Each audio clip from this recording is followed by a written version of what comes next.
sorti deux bourses d'études entièrement financées en Asie. Alors, quelles sont les différentes bourses d'études qu'on va parler aujourd'hui? On va parler de la bourse d'études entièrement financée en Chine, donc du gouvernement chinois, et la bourse d'études entièrement financée au Japon, du gouvernement en fait japonais. Ces deux bourses d'études sont ouvertes et se couvrent les études pour le cycle master. Elles sont entièrement financées, donc elles couvrent le billet d'avion, la scolarité, le logement, la location de subsistance. Alors, si tu pourrais bénéficier des différentes informations pour cette bourse, juste reste regarde la vidéo jusqu'à la fin. Je vais vous partager les deux bourses dans cette vidéo. Alors, si c'est la première fois que tu es tombé sur ma chaîne, on se fait pour la petite la chaîne.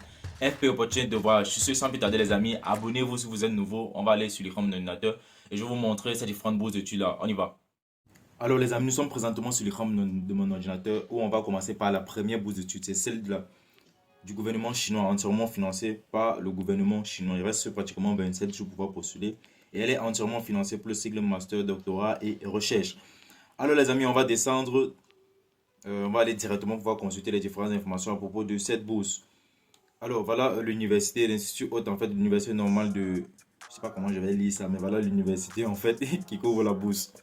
Je peux me croquer la langue. Alors la durée du programme en fait c'est jusqu'à 3 ans. Donc pour celui qui a le master, il va faire un cycle de doctorat de 3 ans. Pour celui qui a peut-être déjà la licence, il va faire un master de 2 ans.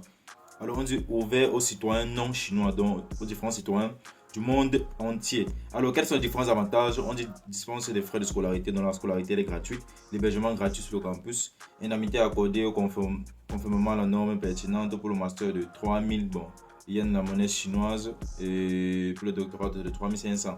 Assurance maladie complète.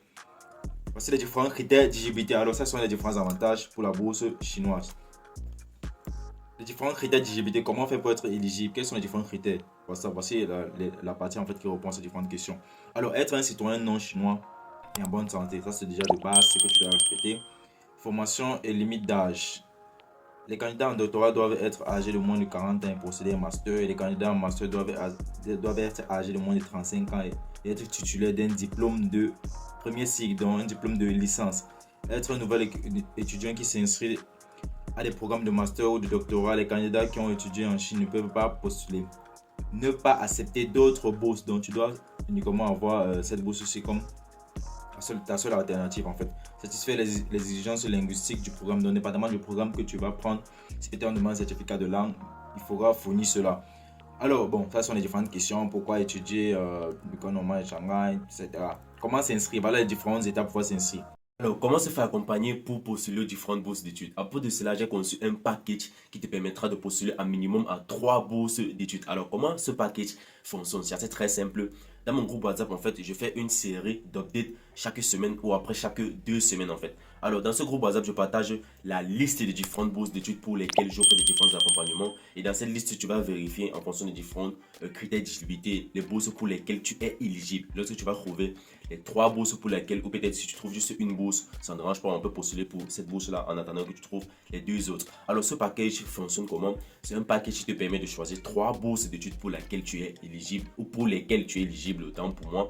Et c'est à partir de ces différentes bourses-là que je vais t'accompagner. Alors, le package ne coûte que la somme de 35 $. Et lorsque tu payes ton package, tu reçois le document, le dossier en fait Word des 4 lettres suivantes. La lettre d'intention, la lettre motivation, la lettre de référence et le CV pour les bourses d'études. Donc, tu reçois ce dossier Word gratuitement. Alors, ce dossier Word, il se vend seul à 20 $. Mais tous ceux qui souscrivent au package, en fait, voient postuler aux bourses d'études et en même temps je les accompagne, bénéficie de cela gratuitement. Alors si tu aimerais te faire accompagner, juste va dans la partie description, tu joins le groupe WhatsApp et tu peux me contacter inbox, ou soit tu pourras voir la liste des différentes bourses d'études pour lesquelles j'offre les différents accompagnements. Je fais des updates chaque semaine ou peut-être chaque après 2 semaines en fonction des différentes bourses d'études qui sont disponibles. Alors c'était l'information que j'avais à partager. Alors la première étape, on parle de créer un compte sur ce site et choisissez le programme type B, le numéro d'agent de l'université. Bon, voilà le numéro de l'agent qu'ils ont donné. La candidature de l'université normale de Shanghai. Ça, c'est l'étape. Deuxième étape, on dit cliquer sur le système de candidature en ligne à l'université normale de Shanghai. Je ne sais pas si c'est Shanghai, j'arrive même pas à lire ce mot-là en fait. Vous créez un compte et suivez les instructions pour déposer votre candidature. N'oubliez pas de téléverser en ligne les différents documents. Alors, quels sont les différents documents requis? Voilà la liste des différents documents requis. Photocopie du certificat médical. Le formulaire original doit être présenté lors de votre inscription. Version notariée des diplômes et des grades de baccalauréat et supérieur. Les étudiants seniors doivent fournir un certificat indiquant la date prévue d'obtention de leur diplôme. Le certificat original doit être présenté lors de votre inscription. Version notariée relevée des noms des candidats, 2 lettres de recommandation en chinois ou en anglais par différents professeurs ou professeurs associés, un plan d'études, de proposition de recherche, il doit contenir au moins 800 mots. Alors ça c'est pour les étudiants de master et de doctorat. Un casier judiciaire, on dit le demandeur doit soumettre un certificat valide de casier judiciaire non criminel délivré par l'autorité supérieure publique locale, généralement délivré dans les 6 mois précédant la date de la soumission de la demande. Un certificat de maîtrise de langue, peut-être anglaise ou chinoise. Copie du passeport. Alors voilà tous les différents documents requis. Comment postuler? On va cliquer sur le bouton postuler et on va voir ensemble le site pour pouvoir postuler à cette bourse. Alors restez les amis, regardez la vidéo jusqu'à la fin. On va aller sans plus tarder voir la deuxième bourse d'études qui est celle du Japon. Donc je vais juste vous présenter le site de cette bourse dessus ici. Alors n'hésitez pas à liker la vidéo et partager la. Et comme je le dis habituellement, lorsque vous n'êtes pas peut-être éligible pour une bourse, juste partagez cette opportunité là en fait. Partagez cette opportunité à quelqu'un qui peut être éligible. C'est comme ça qu'on évolue, c'est comme ça qu'on s'entraide entre nous. Alors lorsque tu arrives sur le site, déjà le site est en 2 langues, en chinois et en anglais. Et la première chose que tu dois faire c'est de créer un compte. Tu dois créer ton compte. Alors si vous peut-être vous voulez une deuxième vidéo à propos de cette bourse, juste faites-le moi savoir. Alors on va aller directement sur la deuxième bourse qui est la bourse du Japon. C'est une bourse entièrement financée qui couvre tous les études pour le cycle master, doctorat et recherche. On va descendre pour pouvoir consulter les différentes informations. Alors déjà, ils prennent en moyenne pour cette session uniquement 10 bourses et la durée c'est de jusqu'à 5 ans. Ouvert aux étudiants internationaux de toute nationalité. Alors avantage de la bourse d'études, voici les différents avantages. On dit les candidats sélectionnés pour cette bourse japonaise bénéficieront des avantages suivants. 210 000, je sais pas quelle est la monnaie japonaise par mois pendant 1 an ou 2 ans. Il y a cette somme aussi. 190 000 par mois pendant 3 ans. Il y a cette somme aussi de 160 000 par mois pendant 4 à 5 ans. Donc durant la première et la deuxième année, voici ce que tu vas recevoir. Durant la troisième année, voici ce que tu vas recevoir. Durant la quatrième et la cinquième année, voici ce que tu vas recevoir. Alors on dit la bourse de voyage destinée à couvrir les frais participants à une conférence internationale sera versée aux boursiers. Donc lorsque vous allez faire les différentes conférences à l'international en fait. On dit les boursiers, le boursier n'est pas autorisé à recevoir une autre bourse conjointe à celle-ci. Donc ça doit être la bourse unique que tu dois recevoir. Éligibilité à la bourse d'études de la fondation Honjo. Alors ne pas posséder la citoyenneté japonaise, être inscrit à partir de septembre-octobre 2023 et postuler actuellement pour les cours académiques à partir de septembre ou octobre 2023 dans une école du Japon en fait.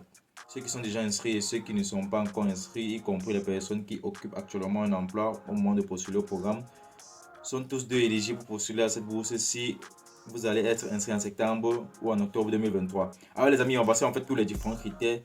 Il y a déjà assez beaucoup de critères, je ne vais pas trop lire parce que sinon la vidéo serait longue en fait. Alors on va descendre sur comment postuler, voilà les différentes informations sur les critères, sur les différents documents requis autant pour moi. On dit premier document, relever une note académique en japonais ou en anglais, veuillez joindre la traduction dans le cas de l'autre langue. Par exemple, si ton document est peut-être en français, tu dois mettre la traduction en anglais en fait. C'est ce que je vous dis habituellement. Lorsque vous postulez pour les différentes bourses d'études à l'étranger, les amis, traduisez déjà vos différents documents. Alors, voici les différents documents requis, proposition de recherche. Voilà les différents documents. Bon, je vous laisse lire en fait. Donc, vous pouvez mettre pause sur la vidéo et pouvoir lire tout cela. Donc, il faut prendre le temps en fait. Prenez le temps de pouvoir consulter toutes ces différentes informations là. Alors, après avoir fini la lecture, venez juste cliquer sur le bouton. On va cliquer sur le bouton postuler. Je vous mettrai le lien de cette vidéo dans la partie commentaire, comme premier commentaire épinglé. Donc, n'hésitez pas alors après d'aller vérifier toutes ces différentes informations. Alors, lorsqu'on clique aussi ici, on arrive toujours sur le site. Il est en 2 langues, en japonais et en anglais. On a Scholarship for Foreign Students. Donc, c'est ça ici. Alors, pour certaines personnes qui ne vont pas savoir comment postuler, juste, moi déjà pour ces 2 bourses du Japon et de la Chine, je n'offre pas d'accompagnement. Déjà, ce sont des bourses que je n'ai pas l'habitude de faire en fait. Il y a aussi les bourses de la Corée du Sud. Donc, principalement ces bourses asiatiques là, je n'ai pas l'habitude de faire cela. Donc, vous pouvez aller peut-être voir LDR au Japon. C'est la référence sur les différentes bourses asiatiques. Donc, vous pouvez aller le voir pour un accompagnement, pouvoir postuler ces différentes bourses là. D'ailleurs, même, je crois, il a ouvert les différents accompagnements pour la bourse MEX du Japon en fait.